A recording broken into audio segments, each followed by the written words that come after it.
दोस्तों ये कहानी उस समय की है जब पूरी दुनिया में एक अजीब सा वायरस फैलने की वजह से सिर्फ कुछ ही लोग बचे थे जो सरवाइव कर पा रहे थे।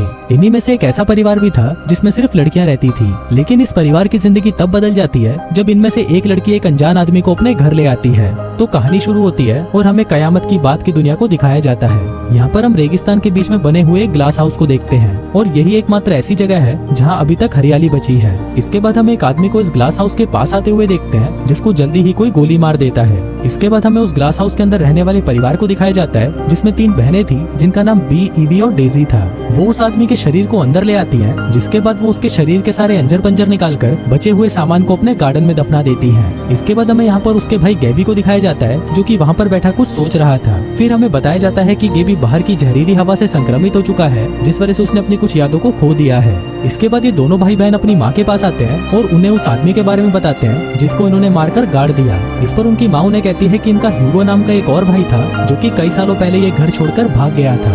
अब यहाँ पर ये सभी घर वाले मिलकर कुछ अजीब सा रिचुअल करते हैं जो कि इनकी यादों को ताज़ा रखने में इनकी मदद करता है। अब अगले दिन बी जंगल में पहरा दे रही थी कि तभी उसकी नजर एक अजनबी पर पड़ती है जो कि उसके पास ही आ रहा था और बेहोश होने से पहले वो अपना मास्क उतार देता है। अब यहाँ पर बी उसे मारने की बजाय उसे ग्लास हाउस के अंदर लाने का फैसला करती है। लेकिन जब ये बात उसकी माँ को पता चलती है तो वो काफी गुस्सा होती है, कहती है कि जल्दी ही इसको मारकर फेंक दो। लेकिन अब बी चाहती थी कि वो आदमी उनके साथ ही रहे क्योंकि वो लोग यहाँ पर काफी अकेला महसूस करते थे। अब क्योंकि उनकी माँ भी काफी सालों से यहाँ पर अकेली ही रह रही थी इसलिए वो भी उस आदमी को यहाँ पर रखने के लिए मान जाती है। इसके बाद इनकी माँ इन्हें बताती है कि घायल आदमी के पैर पर कैसे टाँके लगाए जाते हैं। फिर उसी रात हम देखते हैं कि गेबी की माँ उसे बिस्तर पर बांध देती है क्योंकि उसे रात में बुरे सपने आते थे। लेकिन अगली सुबह जब गेबी की आँख खुलती है तो वो ये देखकर हैरान हो जाता है कि उसने अपना बिस्तर गीला कर दिया है। अब गेबी का ये काम तो रोज का बन चुका था लेकिन उसकी गीली चादरें साफ करते करते उसकी बहनें काफी परेशान हो चुकी थी। फिर अगली सुबह वो तीनों सजनबी की पट्टियां बदलती हैं। जिस दौरान जब ईवी पानी लेने के लिए जाती है तभी बी उस आदमी को घूरने लगती है। कुछ देर बाद उस आदमी को भी होश आ जाता है और वो उससे पानी मांगता है। अब बी उसे पानी देती है और उसे कोई भी चालाकी ना करने को कहती है।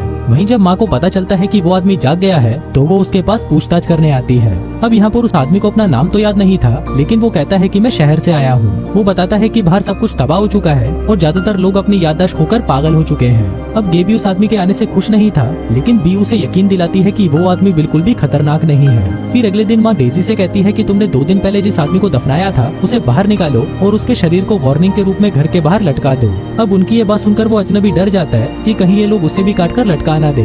खैर अगले सीन में डेजी उस आदमी की बॉडी को चेतावनी के रूप में अपने घर के बाहर लटका देती है। इसके बाद बी उस आदमी से मिलने के लिए जाती है और उसे वहाँ पर उगने वाले कई तरह के फल भी दिखाती है क्योंकि यहाँ पर बी अब इस आदमी को पटाना चाहती थी। इस दौरान जब वहाँ पर ईवी आती है तो बी उसे वापस भेज देती है क्योंकि बी उस आदमी को पहले पाना चाहती थी। बाद में ईवी अपनी बहन को समझाती है कि देख उस आदमी पर इतना भरोसा भी मत कर क्योंकि ये आदमी हमारे लिए खतरनाक भी हो सकता है। लेकिन बी उसकी इन बातों पर ध्यान नहीं देती। फिर अगले सीन में हम डेजी को देखते हैं जो उस आदमी से पूछती है कि तुम मुझे बताओ कि घोड़ा कैसा दिखता है। तभी वो आदमी उसे कहता है कि तुम मुझे चाकू ला कर दो, मैं तुम्हें लकड़ी का एक घोड़ा बनाकर दिखाता हूँ। तभी उसकी बात मानकर डेजी बगीचे में जाकर अपनी बहनों से छुपते छुपाते एक चाकू को उठा ले आती है। फिर जब वो आदमी लकड़ी से घोड़ा बना रहा था तभी गेबी वहाँ पर उसे देख रहा होता है। फिर वो आदमी गेबी को सिखाने लगता है कि टुकड़ों को कैसे जोड़ना है जिस पर गेबी भी वैसा ही करता है। लेकिन जब वो ऐसा नहीं कर पाता तो वो गुस्से में वहाँ पर तोड़फोड़ मचाना शुरू कर देता है। अब अपने भाई का पागलपन देखकर डेजी उस आदमी को खोल देती है ताकि वो उसके भाई को कंट्रोल कर सके। तभी ये सब देखकर उनकी माँ को भी यकीन हो जाता है कि ये अजनबी उनके लिए खतरा नहीं है, इसलिए वो उसे भी अपने परिवार में आजादी से रहने देने का फैसला करती है।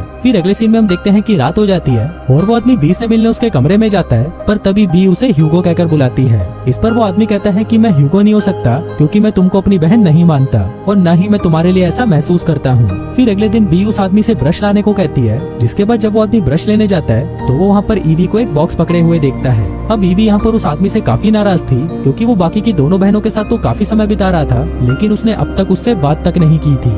फिर इसके बाद उनकी माँ उस आदमी से मिलने के लिए उसके पास आती है और वो उसे कहती है कि आदमी इतने शरीफ तो कभी नहीं होते, जरूर तुम कुछ न कुछ हमसे चाहते होगे, शायद तुम बी के साथ इंटीमेट होकर उसे प्रेग्नेंट करना चाहते हो। वो कहती है कि तुम चाहो तो उसके साथ इंटीमेट हो सकते हो लेकिन याद रखना अगर तुम उसके साथ इंटीमेट हुए तो तुम्हें मेरे साथ भी इंटीमेट होना पड़ेगा। फिर अगले दिन हम ईवी को देखते हैं जो कि गार्डन में उस आदमी और अपनी बहन बी को इंटीमेट होते हुए देख लेती है। अब ये देखकर उसे अचानक से याद आता है कि उसने एक दिन बी को अपने भाई ह्यूगो के साथ भी इंटीमेट होते हुए देखा था और यहीं से हमें पता चलता है कि बी उस आदमी को ह्यूगो क्यों बनाना चाह रही थी। तभी इंटीमेट होते हुए जब उस आदमी की नजर ईवी पर पड़ती है तो वो वहाँ से भाग जाती है। फिर बाद में वो आदमी ईवी के पास आता है और उसे बात करने की कोशिश करता है, लेकिन यहाँ पर ईवी उसे धमकाने लगती है कि मैं तेरी सारी चालें समझ रही हूँ, लेकिन याद रखना तुम मुझे कभी भी पा नहीं सकते।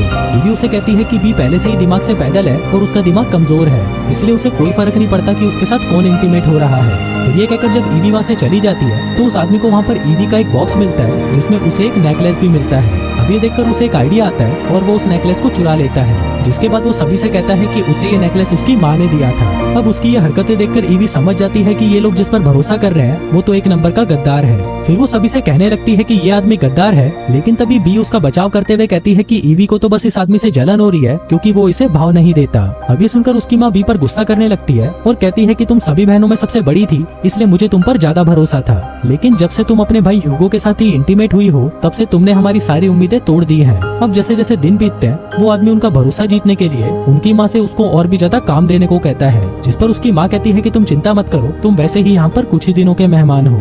फिर इसके बाद माँ बी से कहती है कि तुम्हें हमें और उस अजनबी में से किसी एक को चुनना होगा, क्योंकि हमारे पास जितने भी पेड़ पौधे हैं उससे ज्यादा लोगों का पेट नहीं भरा जा सकता।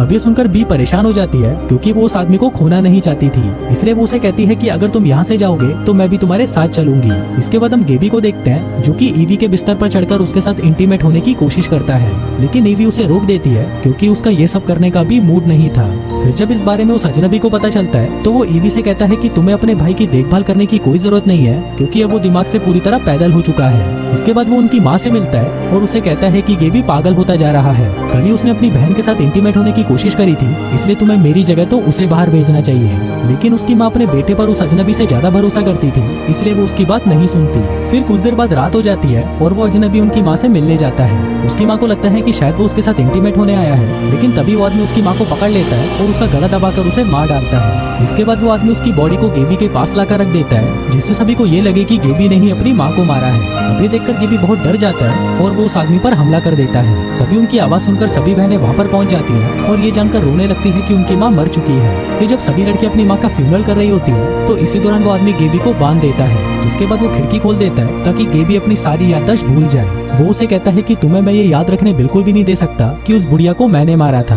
फिर वो अजनबी उसे ये भी बताता है कि मुझ पर इस वायरस का कोई असर नहीं होता, इसलिए मैं अपनी याददाश्त नहीं भूल सकता। वहीं दूसरी तरफ बी उस बॉक्स को देखने लगती है और उसे ये देखकर वो टाइम याद आता है जब वो जंगल में पहरा दे रही थी। जब उसने देखा था कि उसके पास एक आदमी आ रहा है तो उसने उसे मार दिया था, लेकिन जब वो उसका चेहरा देखती है तो वो काफी डर जाती है क्योंकि वो तो उसका भाई ह्यूगो था। अब अपने भाई को मारने के दुख में बी इतनी ज्यादा पागल हो गई थी कि उसने अपने मास्क को भी उतार दिया था, जिससे उसकी सारी यादें मिट गई थी। फिर जब बी इस बारे में ईवी को बताती है तो ईवी उसे कहती है कि उसे इस बारे में पहले से ही पता था, लेकिन उसने अपनी बहन को बचाने के लिए ये राज राजी रखा। अभी सुनकर बी को बहुत ज्यादा दुख होता है और वो अपनी इस बुरी याद को भुलाने के लिए बाहर जाना चाहती है। ईवी उसे रोकने की बहुत कोशिश करती है, लेकिन बी उसकी एक नहीं सुनती। तभी वो आदमी भी वहाँ पर आ जाता है और ईवी से बी को बाहर जाने देने के लिए कहता है। इसके बाद उन दोनों को भी पता चल जाता है कि गेबी भी अपनी याददाश्त खो चुका है। फिर जब बी बाहर जाकर अंदर आती है तो वो काफी खुश होती है, जैसे कि कुछ हुआ ही ना हो। उधर ईवी यहाँ पर दुखी थी क्योंकि ये जगह धीरे धीरे उसकी याददाश्त को भुला देगी और यहाँ पर अब डेजी ही अकेली बचेगी जिसको ये सब याद रहेगा। लेकिन तभी वो आदमी उसे सहारा देते हुए कहता है कि मुझे भी तुम्हारे साथ सब कुछ याद रहेगा, जिसके बाद ये दोनों एक दूसरे को किस करने लगते हैं। फिर हम देखते हैं कि अब ईवी यहाँ पर माँ की जगह ले लेती है और इस घर की मुखिया बन जाती है, जिसके बाद वो अजनबी ह्यूगो बन जाता है और बी ईवी बन जाती है। वहीं डेजी ईवी की बेटी बन जाती है और गेबी सभी का भाई बन जाता है। अब जैसे जैसे दिन बीतते हैं वैसे वैसे बी भी अब ह्यूगो की तरह बिना मास्क पहने ही बाहर घूमने लगती है। फिर एक दिन गेबी अचानक से ही जमीन खोदता है और उसे वहाँ पर बी और ईवी के नेकलेस के साथ 2 कंकाल मिलते हैं, जिससे हमें पता चलता है कि माँ ने यहाँ पर पहले से ही रहने वाले लोगों के नाम और उनके नेकलेस को संभाल कर रखा था, जिसके बाद उसने नए लोगों को उनकी पहचान दे दी। वहीं वो अजनबी भी चुपके से गेबी को देख रहा था और फिर जब वो देखता है कि एक आदमी उसके पास आ रहा है तो वो उस पर अपनी बंदूक तान देता है, लेकिन तभी वो अपना मन बदल लेता है और अपनी बंदूक को गेबी पर तान देता है क्योंकि अब गेबी का दिमाग सड़ चुका था, इसलिए वो उसे मारकर इस नए आदमी को गेबी बनाना चाहता था। दरअसल दोस्तों इस फैमिली का एक रिवाज था कि यहाँ पर जो भी अपनी याददाश्त को भुला देता है उसे मारकर किसी नए आदमी को उसकी पहचान दे दी जाती है। और ये जो फैमिली रह रही थी ये भी कोई असली फैमिली नहीं थी, बल्कि यहाँ पर रहने वाले लोगों को उनके पिछले वाले लोगों की पहचान दी गई थी। बाकी दोस्तों आपको वीडियो कैसा लगा मुझे नीचे कमेंट करके जरूर बताना, और अगर आपको ये वीडियो अच्छा लगा हो तो प्लीज इस वीडियो को लाइक करके चैनल को सब्सक्राइब कर लेना। मैं मिलता हूँ आपसे अगले वीडियो में, तब तक के लिए।